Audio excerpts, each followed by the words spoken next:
ಪ್ರಭು ಯೇಸುವಿನಲ್ಲಿ ನನ್ನ ಪ್ರಿಯ ಸಹೋದರ ಸಹೋದರಿಯೇ, ದೇವರ ಮಗನೇ, ದೇವರ ಮಗಳೇ, ಈ ಬೆಳಗಿನ ಸುಪ್ರಭಾತ ದೇವರು ನಿನ್ನನ್ನು ಹುಡುಕಿ ಬಂದಂತಹ ಸುಪ್ರಭಾತ.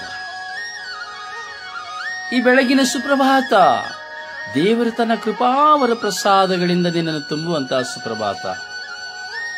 ಜೀವಂತ ದೇವರ ಸಾನ್ನಿಧ್ಯದಲ್ಲಿ ನೀನು ಕುಳಿತು ಪ್ರಾರ್ಥಿಸುವ ಈ ಪ್ರಾರ್ಥನೆಯು ನಿನ್ನ ದೇವರಿಗೆ ಅತಿ ಮೆಚ್ಚುಗೆಯಾದದ್ದು. ಚಿಂತಿಸು ನನ್ನ ಸಹೋದರ ಸಹೋದರಿ, ನೀ ಚಿಂತಿಸು. ಬೆಳಗಿನ ಸುಪ್ರಭಾತದಲ್ಲಿ ಸೂರ್ಯೋದಯಕ್ಕೆ ಮುಂಚಿತವಾಗಿ ನೀನೆದ್ದು ಮಂಡಿ ಊರಿ ನಿನ್ನ ಕರಗಳನ್ನು ಆ ಸ್ವರ್ಗದತ್ತ ಚಾಚಿ ಸಾಷ್ಟಾಂಗ ಪ್ರಣಾಮ ಮಾಡಿ ನಿನ್ನ ದೇವನ ಮುಂದೆ ಒಂದು ದೀಪವನ್ನು ಹೊತ್ತಿಸಿ, ನಿನ್ನ ಹೃದಯದ ವಿಶ್ವಾಸದ ದೀಪವನ್ನು ಹೊತ್ತಿಸಿ ಯೇಸುವೇ, ದೇವರೇ ಎಂದು ಕರೆಯುವಾಗ ಆ ನಿನ್ನ ದೇವರು ನಿನ್ನ ಎಷ್ಟಾಗಿ ಆಶೀರ್ವದಿಸುವುದಿಲ್ಲ, ಎಷ್ಟಾಗಿ ನಿನ್ನನ್ನು ಆಶೀರ್ವದಿಸುವುದಿಲ್ಲ ಹೇಳು. ನಿನ್ನ ದೇವರು ನಿನ್ನೊಡನಿದ್ದಾರೆ. ನಿನ್ನ ದೇವರು ನಿನ್ನನ್ನು ಆಶೀರ್ವದಿಸುವಂತಹ ದೇವರು. ನಿನ್ನ ತನು ಮನಗಳೊಂದಿಗೆ ನಿನ್ನ ದೇವರನ್ನ ನೀ ಆರಾಧಿಸಿ ಸ್ತುತಿಸಿ ಮಹಿಮೆ ಪಡಿಸುವಾಗ ದೇವರ ಪ್ರಸನ್ನತೆ ನಿನ್ನ ಕುಟುಂಬದಲ್ಲಿ ಸಂಪೂರ್ಣವಾಗಿ ನೆಲೆಯಾಗಿರುವುದು. ಆಕಾಶವನ್ನು ನೋಡುವಾಗ ಆಕಾಶವು ದೇವರನ್ನು ಸ್ತುತಿಸುತ್ತದೆ, ಗಾಳಿಯು ದೇವರನ್ನು ಸ್ತುತಿಸುತ್ತದೆ, ಭೂಮಂಡಲವು ದೇವರನ್ನು ಸ್ತುತಿಸುತ್ತದೆ, ಬೆಟ್ಟ ಗುಡ್ಡಗಳು ದೇವರನ್ನು ಸ್ತುತಿಸುತ್ತದೆ, ಗುಡುಗು ಮಿಂಚುಗಳು ದೇವರನ್ನು ಸ್ತುತಿಸುತ್ತದೆ, ಜಲತೊರೆಗಳು ದೇವರನ್ನು ಸ್ತುತಿಸುತ್ತದೆ, ಸಮುದ್ರದ ಅಲೆಗಳು ಭೋರ್ಗೆರೆದು ದೇವರನ್ನು ಸ್ತುತಿಸುತ್ತದೆ, ಕಾಡು ಮೃಗ ಪಕ್ಷಿಗಳು ದೇವರನ್ನು ಸ್ತುತಿಸುತ್ತದೆ, ಪ್ರಕೃತಿಯೇ ದೇವರನ್ನು ಸ್ತುತಿಸುತ್ತದೆ. ಆದರೆ ತನ್ನ ರೂಪದಲ್ಲಿಯೇ ದೇವರು ನನ್ನನ್ನು ನಿನ್ನನ್ನು ಸೃಷ್ಟಿ ಮಾಡಿದರು. ಆದರೆ ನನ್ನ ದೇವರನ್ನ ನಾನು ಎಷ್ಟು ಸ್ತುತಿಸುತ್ತಾ ಇದ್ದೇನೆ. ಚಿಂತಿಸು ನನ್ನ ಸಹೋದರ ಸಹೋದರಿ, ನಿನ್ನ ದೇವರಿಗಾಗಿ ನೀನು ಎಷ್ಟು ಕಾಲ, ಎಷ್ಟು ಸಮಯ ಪ್ರತಿದಿನದಲ್ಲಿ ನೀನು ಬದಿಗೊತ್ತಿರುವೆ. ಚಿಂತಿಸು ನನ್ನ ಸಹೋದರ ಸಹೋದರಿಯೇ. ದೇವರ ನಾಮವನ್ನ ಉಚ್ಚರಿಸುವವನು ಎಷ್ಟು ಭಾಗ್ಯವಂತನೆಂದು ನಿನಗೆ ತಿಳಿಯದು. ದೇವರ ನಾಮಸ್ಮರಣೆ ಮಾಡುವವರು ಜೀವೋದ್ಧಾರ ಹೊಂದುವರು ಎಂಬುದಾಗಿ ರೋಮನರಿಗೆ ಬರೆದ ಪತ್ರದಲ್ಲಿ 10ನೇ ಅಧ್ಯಾಯದಲ್ಲಿ ನಾವು ಧ್ಯಾನಿಸುತ್ತೇವೆ. ಕೀರ್ತನೆಗಾರ 66ನೇ ಅಧ್ಯಾಯದಲ್ಲಿ 1ನೇ ವಚನದಲ್ಲಿ ಹೇಳುತ್ತಾನೆ, ಜಗವೆಲ್ಲ ಮಾಡಲಿ ಜಯಕಾರ ದೇವನಿಗೆ, ಜಗವೆಲ್ಲ ಮಾಡಲಿ ಜಯಕಾರ ದೇವನಿಗೆ, ಪ್ರಕೃತಿಯೆಲ್ಲ ಮಾಡಲಿ ಜಯಕಾರ ದೇವನಿಗೆ ಎಂಬುದಾಗಿ. ಓ ನನ್ನ ಸಹೋದರ ಸಹೋದರಿ, ಈ ಬೆಳಗಿನ ಜಾವದಲ್ಲಿ ನಿನ್ನ ದೇವರನ್ನ ನೀನು ಸ್ತುತಿಸಲು ನಿನ್ನ ಬಾಯಿಗಳನ್ನು, ಹೃದಯಗಳನ್ನು ತೆರೆದಿದ್ದೆ ಆದರೆ ಎಂತಹ ಆಶೀರ್ವಾದ ನಿನ್ನ ಬಾಳಿಗೆ. ನಿನ್ನ ಮಕ್ಕಳೊಂದಿಗೆ, ನಿನ್ನ ಪತಿಯೊಂದಿಗೆ, ನಿನ್ನ ಕುಟುಂಬದವರೊಂದಿಗೆ ಸೇರಿ ಬೆಳಗಿನ ಸುಪ್ರಭಾತದಲ್ಲಿ ಎದ್ದು ನಿನ್ನ ದೇವರನ್ನ ನಿನ್ನ ಕುಟುಂಬದಲ್ಲಿ ನೀನು ಆರಾಧಿಸುವಾಗ ಯಾವ ಕುಂದು ಕೊರತೆಗಳಿರುವುದು ನಿನ್ನ ಜೀವಿತದಲ್ಲಿ. ಚಿಂತಿಸು ನನ್ನ ಸಹೋದರ ಸಹೋದರಿ, ಯಾವ ಕುಂದು ಕೊರತೆಗಳು ನಿನ್ನ ಜೀವಿತದಲ್ಲಿ ಬರುತ್ತದೆ? ಯಾವುದು ಬರುವುದಿಲ್ಲ. ಬಂದರೂ ಅವುಗಳೆಲ್ಲವೂ ಕ್ಷಣಾರ್ಥದಲ್ಲಿ ನಿನ್ನಿಂದ ದೂರವಾಗುತ್ತದೆ. ನಿನ್ನ ಸ್ವಾರ್ಥಭರಿತ ಪ್ರಾರ್ಥನೆಯನ್ನು ಬಿಟ್ಟು ನಿಸ್ವಾರ್ಥದಿಂದ ನಿನ್ನ ದೇವರತ್ತ ನಿನ್ನ ಹೃದಯವನ್ನು ತೆರೆಯುವಾಗ ಸ್ವರ್ಗ ರಾಜ್ಯದ ಬಾಗಿಲುಗಳು ತೆರೆದು ಇಗೋ ನಿನ್ನ ಮನೆಯ ಮೇಲೆ, ನಿನ್ನ ಕುಟುಂಬದ ಮೇಲೆ, ನಿನ್ನ ಬಾಳ ಸಂಗಾತಿಯ ಮೇಲೆ, ನಿನ್ನ ಮಕ್ಕಳ ಮೇಲೆ, ನಿನ್ನ ಎತ್ತವರ ಮೇಲೆ, ನಿನ್ನ ಕುಟುಂಬದಲ್ಲಿರುವ ಎಲ್ಲರ ಮೇಲೆ ಆ ಪವಿತ್ರಾತ್ಮರ ಪ್ರವಾಹವು ತುಂಬಿ ಹರಿಯುವುದು. ಚಿಂತಿಸು ನನ್ನ ಸಹೋದರ ಸಹೋದರಿ, ನಿನ್ನ ಜೀವನಾವಧಿಯ ಈ ಕಾಲಗಳಲ್ಲಿ ನಿನ್ನ ಪ್ರಾಯ ಈಗ ಎಷ್ಟೇ ಆಗಿರಬಹುದು. ಇನ್ನೆಷ್ಟು ಕಾಲ ಈ ಲೋಕದಲ್ಲಿ ನೀನು ಜೀವಿಸಿರುವೆ.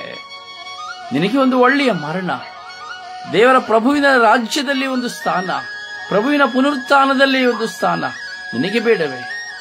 ಕೇವಲ ತಿಂದು ಕುಡಿದು ಈ ಲೋಕದ ಆಸೆ ಆಕಾಂಕ್ಷೆಗಳ ಸುಖ ಭೋಗಗಳಲ್ಲಿ ಒಂದಾಗಿ ನೀನು ಇಂದು ನಾಳೆ ಮರಣ ಹೊಂದಿದರೆ ಏನು ಪ್ರಯೋಜನ ನನ್ನ ಸಹೋದರ ಸಹೋದರಿ?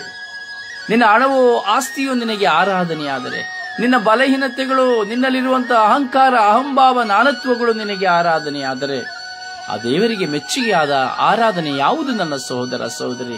ಚಿಂತಿಸು, ಚಿಂತಿಸು. ಈ ಚಿಂತನೆಯು ನಿನ್ನ ಹೃದಯದಲ್ಲಿ ವೀಣೆಯಂತೆ ಮೀಟಲ್ಪಡುವಾಗ ಇವು ಸ್ವರ್ಗದ ಬಾಗಿಲುಗಳು ನಿನ್ನ ಮುಂದೆ ತೆರೆಯಲ್ಪಡುತ್ತದೆ.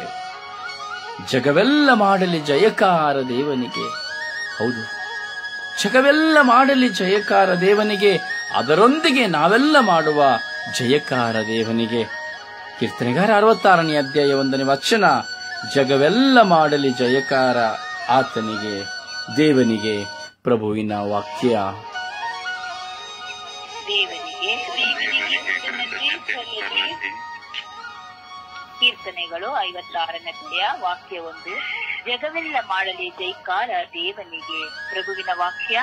ದೇವರಿಗೆ ಕೃತಜ್ಞತೆ ಸಲ್ಲಲಿ. ಕೀರ್ತನೆಗಳು 66ನೇ ವಾಕ್ಯ 1. ಜಗವೆಲ್ಲ ಮಾಡಲಿ ಜೈಕಾರ ದೇವನಿಗೆ. ಪ್ರಭುವಿನ ವಾಕ್ಯ. ದೇವರಿಗೆ ಕೃತಜ್ಞತೆ ಸಲ್ಲಲಿ. ಕೀರ್ತನೆ 66ನೇ ವಾಕ್ಯ. ಜಗವೆಲ್ಲ ಮಾಡಲಿ ಜೈಕಾರ ದೇವರಿಗೆ. ಪ್ರಭುವಿನ ವಾಕ್ಯ. ದೇವರಿಗೆ ಕೃತಜ್ಞತೆ ಸಲ್ಲಲಿ. ಕೀರ್ತನೆ 66ನೇ ವಾಕ್ಯ. ಜಗವೆಲ್ಲ ಮಾಡಲಿ ಜಯಕಾರ ದೇವನಿಗೆ. ಪ್ರಭುವಿನ ವಾಕ್ಯವಿದು. ದೇವರಿಗೆ ಕೃತಜ್ಞತೆ ಸಲ್ಲಲಿ. ಕೀರ್ತನೆ 66ನೇ 1ನೇ ವಾಕ್ಯ.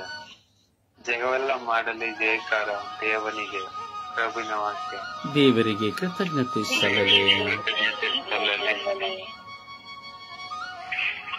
ಕೀರ್ತನೆ 66 1ನೇದು. ಜಗವೆಲ್ಲ ಮಾಡಿ ಜಯಕಾರ ದೇವನಿಗೆ. ದೇವರಿಗೆ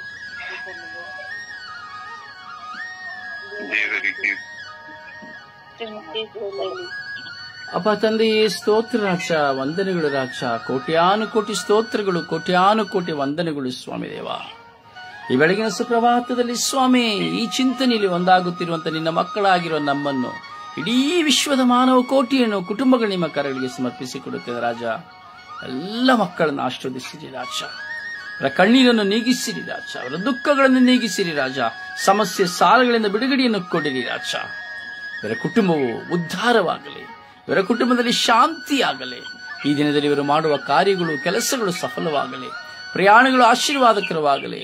ಸ್ವಾಮಿ, ಇಂದು ಇವರಿಗೆ ಅವಶ್ಯಕವಾದುದೆಲ್ಲವನ್ನ ನೀವು ದಯಪಾಲಿಸಿದ್ದೀರಿ ಎಂದು ನಾನು ವಿಶ್ವಾಸಿಸುತ್ತೇನೆ ರಾಜ. ಇವರನ್ನ ಪ್ರೀತಿಸುವವರನ್ನ, ಇವರನ್ನ ತಿರಸ್ಕರಿಸುವವರನ್ನ, ಇವರಿಗೆ ವಿರುದ್ಧವಾಗಿ ಹೋರಾಟ ಮಾಡುವವರನ್ನ, ಇವರನ್ನ ದ್ವೇಷಿಸುವವರನ್ನ ಏರಾಳವಾಗಿ ಆಶೀರ್ವದಿಸಿರಿ ರಾಜ. ಇವರಿಗೆ ಸಹಾಯ ಮಾಡುವವರನ್ನ ಆಶೀರ್ವದಿಸಿರಿ ರಾಜ. ನಿಮ್ಮ ದಾಸನಾದ ನಾನು ನಿಮ್ಮ ಮುಂದೆ ಇದು ಪ್ರಾರ್ಥಿಸುತ್ತಾ ಇದ್ದೇನೆ ರಾಜ.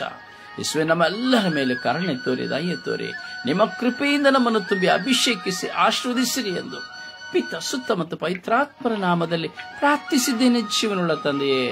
Amen, amen, amen.